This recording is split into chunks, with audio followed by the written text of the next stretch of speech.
Salut bien-aimés dans le Seigneur, que le Père, le Très-Haut, soit glorifié.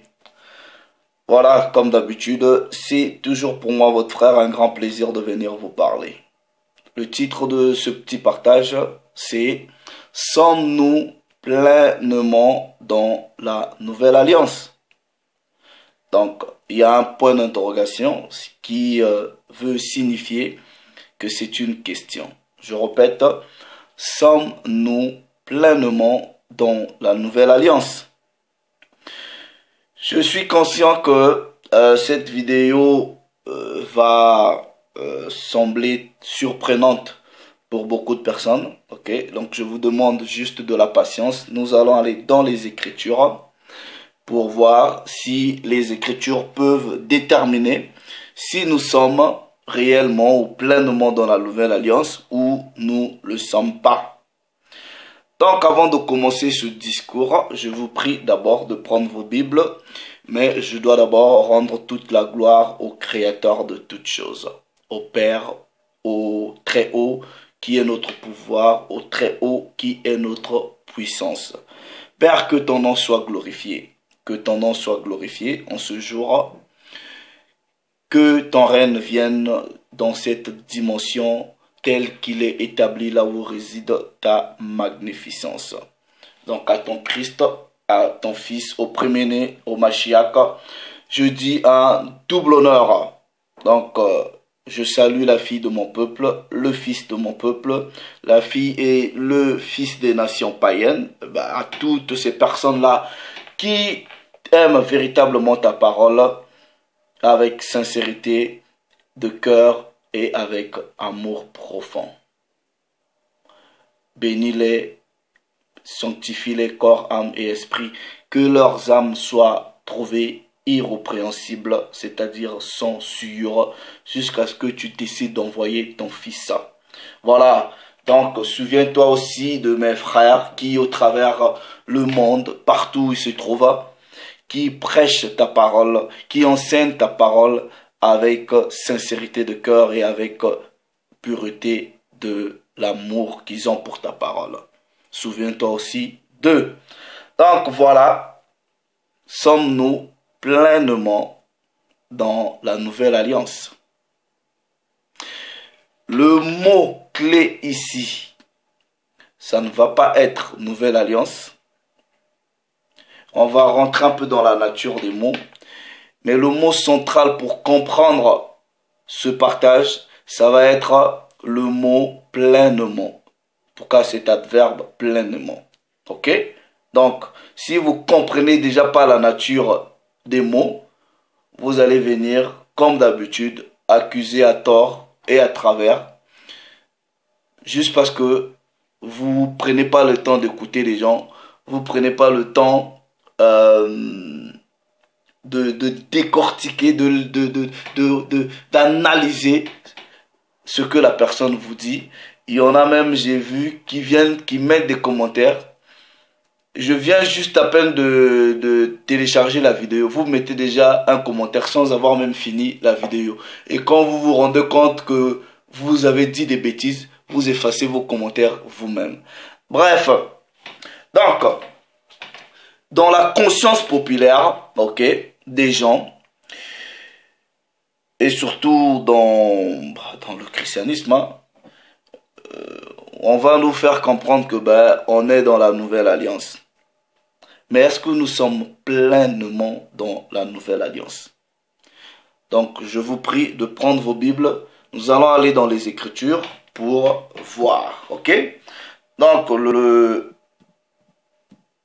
premier précepte, je vais dans le livre de Jérémie. Donc vous êtes sans ignorer que la première alliance a été établie, en tout cas avec ces Bantous, avec Israël. Ok? Ce que vous devrez bien comprendre, vous voyez, le Père aime la routine. Ok? Même s'il est en dehors de ce qu'on peut concevoir comme routine. Mais il aime la constance. Il aime la constance. La première alliance, elle a été établie avec les Bantous, avec Israël. Et vous pensez que quand il va renouveler cette alliance, ce que vous appelez par nouvelle alliance, que moi je préfère utiliser comme, j'utilise le terme alliance renouvelée, ok? Parce qu'il n'y a pas quelque chose de nouveau dans la nouvelle alliance, à part quelques 2-3 amendements qui ont été faits, mais ça reste la même chose. Vous pensez que pour ce que vous appelez par nouvelle alliance, l'alliance renouvelée, il allait faire confiance à d'autres personnes. Les usurpateurs de la religion chrétienne vont venir dire oh, bon, ben, Dieu n'a pas trouvé Israël digne, c'est pour cela la nouvelle alliance elle a été signée avec soi-disant l'église. Ils disent l'église, c'est quelle église? On ne sait pas. Soi-disant c'est nous les chrétiens. Quels chrétiens? C'est ce que la parole vous dit. Le Père c'est dans la constance. Les mêmes personnes à qui il a scellé cette alliance, ce sont les mêmes personnes qui vont continuer l'alliance et c'est la parole qui va vous le prouver. Nous partons dans Jérémie, ok? Jérémie chapitre 31, ok? Jérémie chapitre 31. Je prends la version King James en français. Voilà, il est écrit à partir du verset 31. Voici. Donc, ici, vous devrez déjà avoir à l'idée que c'est un prophète qui parle. Ok? Donc, il voit l'avenir. Voici les jours viennent. Donc, ça veut dire quoi? Au moment où le patriarche sortait ses paroles, les jours n'étaient pas venus. Donc, il fait une projection vers l'avenir en disant, voici les jours viennent, dit l'Éternel. Donc, c'est le Très-Haut qui parle au travers de Jérémie. Et Jérémie nous ressort avec les mots, ok, ce que le Père lui a insufflé. Voici les jours viennent, dit le Très-Haut. Où je ferai, c'est dans le passé, ok? Avec, écoutez bien, écoutez très bien, ok? Je ferai avec la maison d'Israël, ok?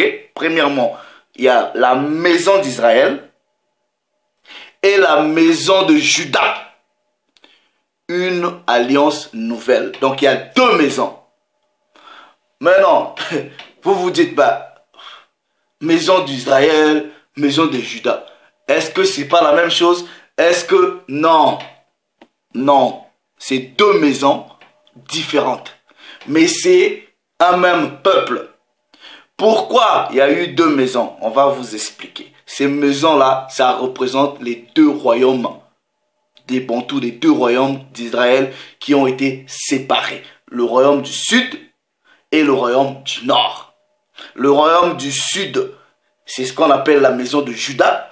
Et le royaume du nord, c'est la maison d'Israël. Verset 32, il dit, non comme l'alliance que j'avais traitée avec leurs pères. Les pères de qui? Les pères de ceux qui appartiennent à la maison de Juda et les pères de ceux qui appartiennent à la maison d'Israël. Donc la nouvelle alliance, c'est toujours avec ces mêmes personnes-là. Mais une alliance qui est renouvelée. Non comme l'alliance que je traitais avec leurs pères, le jour où je les ai saisis par la main pour les faire sortir du pays d'Égypte.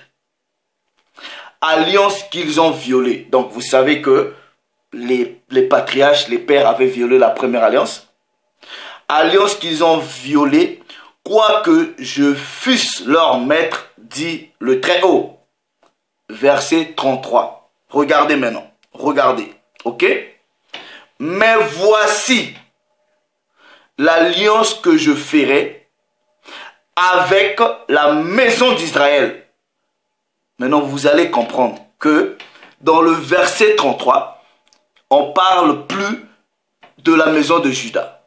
On parle de la maison d'Israël. Pourquoi? Parce que plus tard, vous allez comprendre qu'il y aura unification des deux royaumes.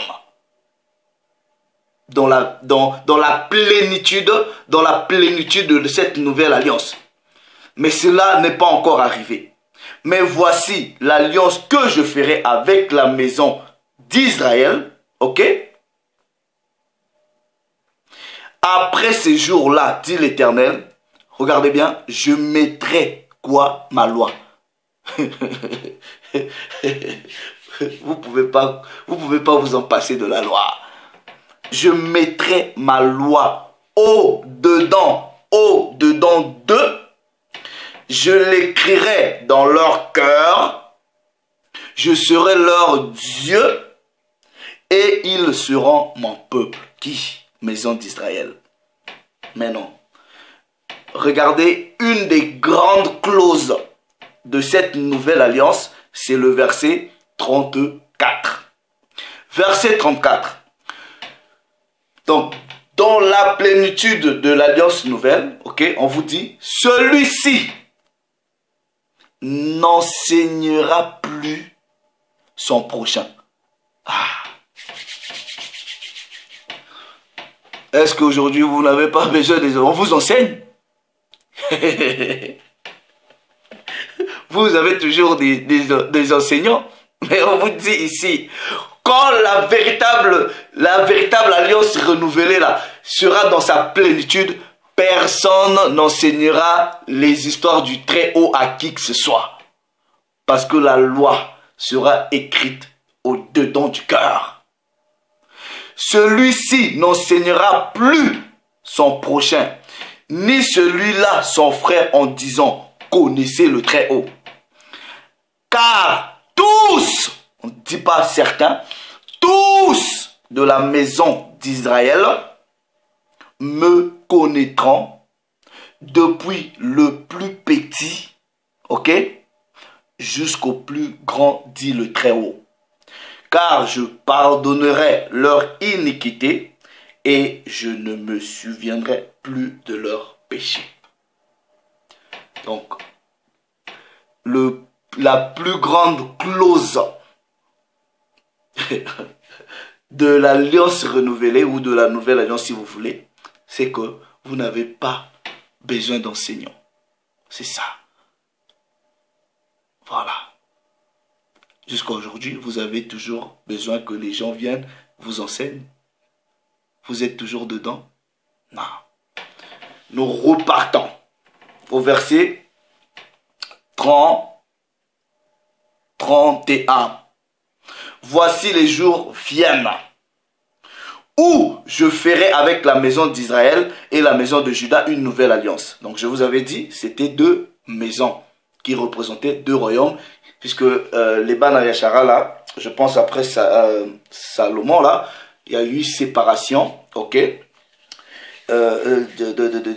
d'Israël en deux royaumes. Le royaume du sud, vous avez Juda, ok, qui s'est joint à Lévi et Benjamin, et les autres tribus formaient le royaume du nord. Ok? Nous allons prendre un précepte. Ok? On va dans Ésaïe chapitre 8, verset 14. Il est écrit, Ésaïe chapitre 8,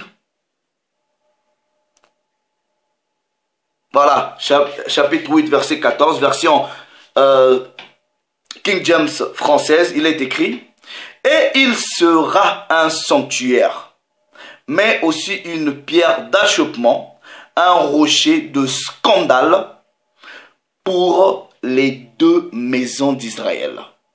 Pour les deux maisons d'Israël. Donc, Juda et la maison d'Israël. Deux maisons d'Israël. Un filet de piège pour les habitants de Jérusalem. Maintenant, quand nous repartons dans Jérémie, ok, au chapitre 31, quand nous prenons le verset 34, ok, on vous dit, non, verset 33, on vous dit, mais voici, je ferai avec la maison, mais voici l'alliance que je ferai avec la maison d'Israël. Pourquoi? Parce que dans la plénitude de cette alliance renouvelée là, le royaume du Nord et le royaume du Sud va être unifié. Le Père va va prendre tous les Bana Yashara là, où ils sont, il va les regrouper. On n'est pas regroupé, on est toujours éparpillé. On va aller voir ça. Ok? Ecclésiaste, non, Ézéchiel, chapitre 37. Ézéchiel, chapitre 37. Premièrement, le réveil doit se faire. Ok? Les eaux desséchées. Donc là, on se réveille. Ensuite, après le réveil, il y aura maintenant l'unification de ces royaumes par la volonté du Père. Et c'est le Hamashiach qui viendra, qui va régner sur nous, les Bana Yashara. Ok? Ainsi que les nations, en tout cas les filles et les fils des nations, qui ont véritablement l'amour de la parole, ils vont se joindre au peuple élu. Nous allons le prouver dans la parole. Ézéchiel chapitre 37, à partir du verset 15. Version seconde 19-10, il est écrit: la parole du Très-Haut me fut adressée en ces mots. Et toi, fils de l'homme, prends une pièce de bois, et écris dessus pour Juda, premièrement, et pour les enfants d'Israël qui lui sont associés. Quels étaient les enfants d'Israël qui étaient associés à Juda? C'est Benjamin et Lévi, qui formaient le royaume du Sud. Nous continuons. On lui dit de prendre une branche, un morceau de bois, une pièce de bois. Nous continuons. Prends une autre pièce de bois et écris dessus pour Joseph, bois d'Éphraïm, et pour toute la maison d'Israël qui lui est associée. Donc on parle des tribus du royaume du Nord, avec pour tête Éphraïm. Maintenant nous continuons. On dit au prophète de prendre les deux bois qui représentaient les deux maisons. Rapproche-les, les deux pièces, ok, rapproche-les l'une à l'autre pour en former une seule pièce, en sorte qu'elle soit unie dans ta main. Royaume du Nord, royaume du Sud, unis. Et lorsque les enfants de ton peuple te diront: ne nous expliqueras-tu pas ce que cela signifie? Réponds-leur: ainsi parle le Très-Haut. Voici, je prendrai le bois de Joseph qui est dans la main d'Éphraïm et les tribus d'Israël qui lui sont associées. Je les joindrai au bois de Juda et j'en formerai un seul bois, en sorte qu'il ne soit qu'un dans ma main. Les bois sur lesquels tu écriras seront dans ta main sous leurs yeux. Et tu leur diras: ainsi parle le Très-Haut.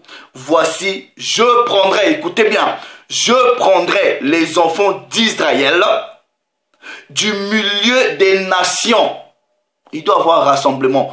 Où ils sont allés, je les rassemblerai de toutes parts et je les ramènerai dans leur pays. Je ferai d'eux une seule nation dans le pays, dans les montagnes d'Israël. Ils auront plutôt tous un même roi. Ça, c'est le Mashiach, le Christ. Ils ne formeront plus deux nations et ne seront plus divisés en deux royaumes. Est-ce que cela s'est arrivé? Non. Est-ce que vous vous êtes rassemblés? Non? Ils ne se sueront plus par leurs idoles, par leurs abominations et par toutes leurs transgressions. Je les retirerai de tous les lieux qu'ils ont habités et où ils ont péché, et je les purifierai. Ils seront mon peuple, je serai leur Très-Haut. Mon serviteur David, donc David, le Christ est le germe de David, donc ici c'est le Christ. David sera leur roi et ils auront tous un seul pasteur. Ils suivront mes ordonnances, ils observeront mes lois, vous ne pouvez pas vous en passer, et les mettront en pratique. Ils habiteront le pays que j'ai donné à mon serviteur Jacob et qu'ont habité vos pères. Ils y habiteront, eux, leurs enfants et les enfants de leurs enfants à perpétuité. Et mon serviteur David sera leur prince pour toujours. Je traiterai avec eux une alliance de paix. Il y aura une alliance éternelle avec eux. Éternelle avec eux.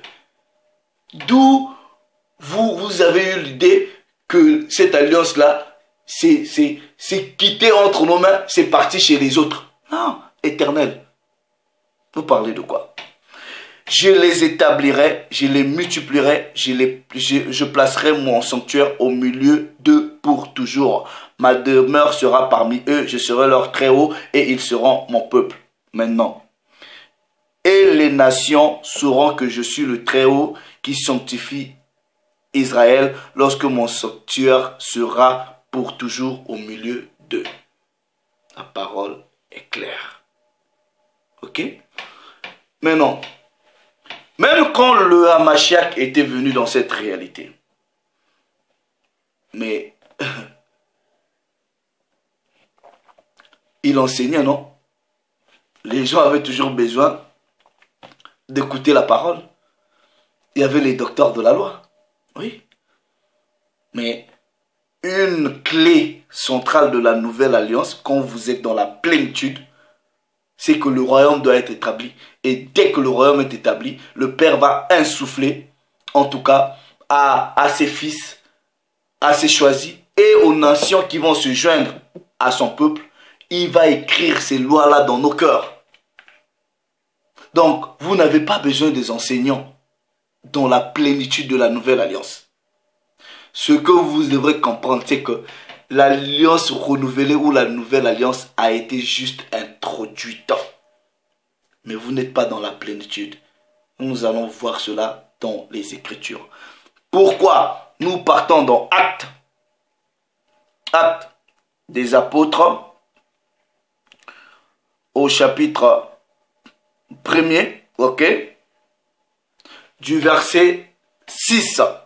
Il est écrit, version King James française, alors les apôtres réunis lui demandèrent au Messie, au Mashiach, au Christ, Seigneur, est-ce en ce temps que tu rétabliras le royaume d'Israël?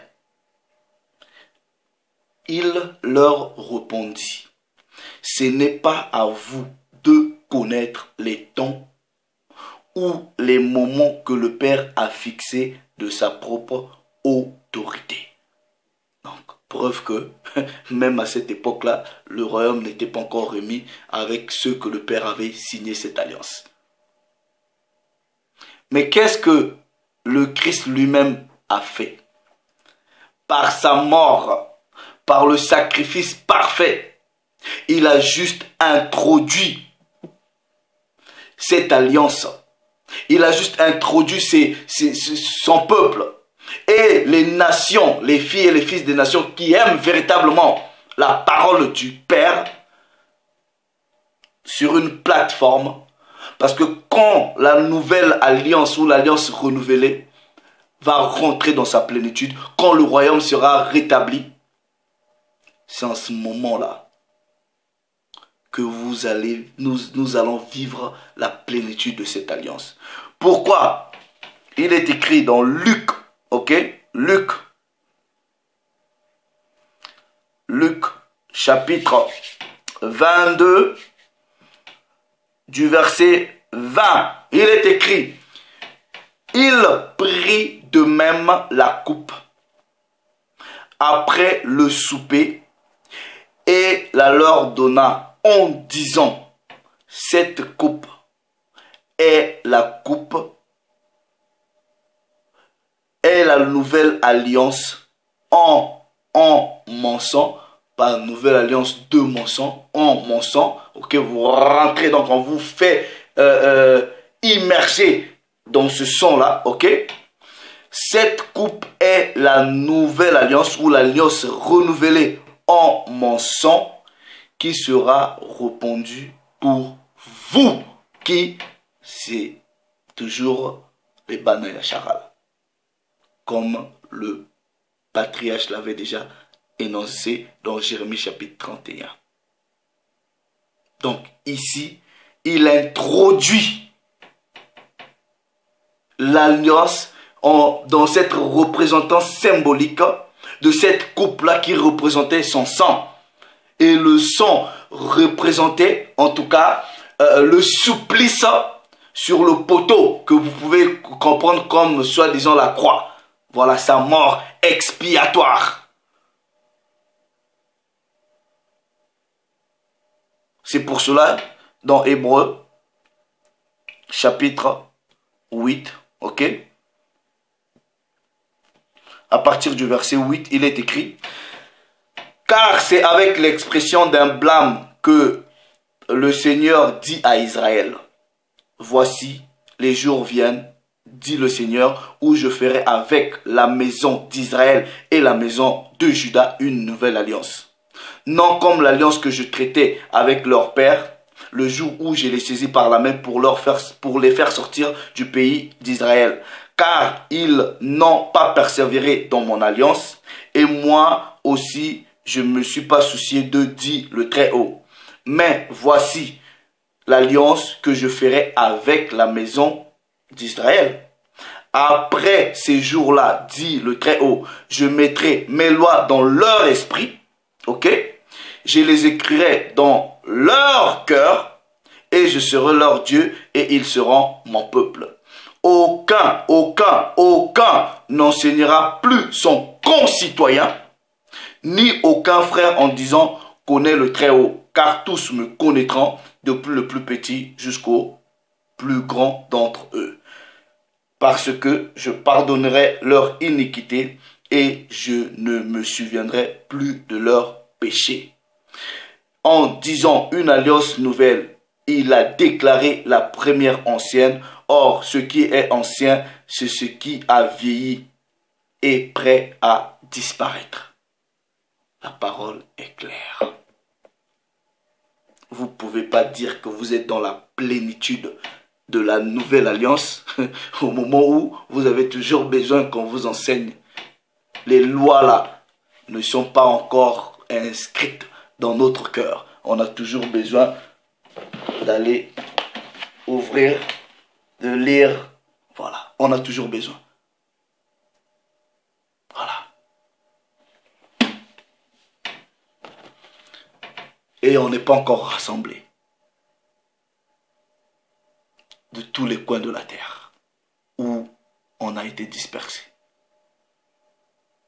Nous sommes dedans, nous sommes sur la plateforme, l'alliance elle a été introduite, mais nous ne sommes pas dans la plénitude de l'alliance renouvelée.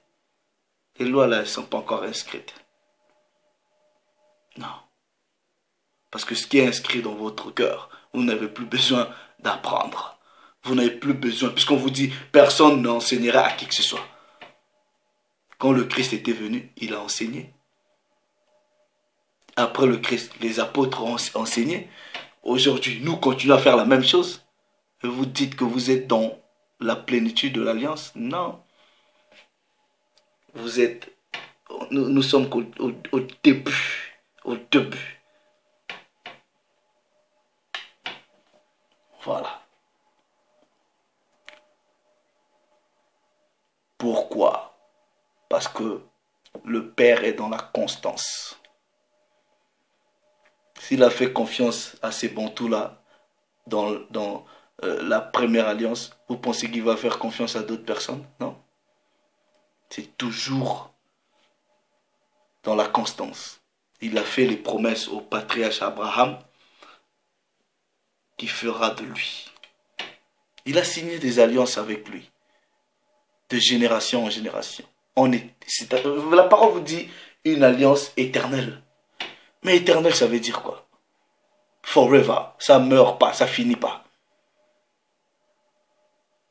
Oui, on a été introduit dans la nouvelle alliance, mais nous ne sommes pas dans la plénitude de cette alliance. Parce que la parole dit, en ces jours-là, aucun n'enseignera plus à son concitoyen,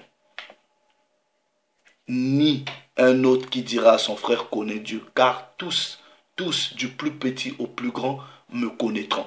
J'écrirai ma loi dans leur cœur. Voilà.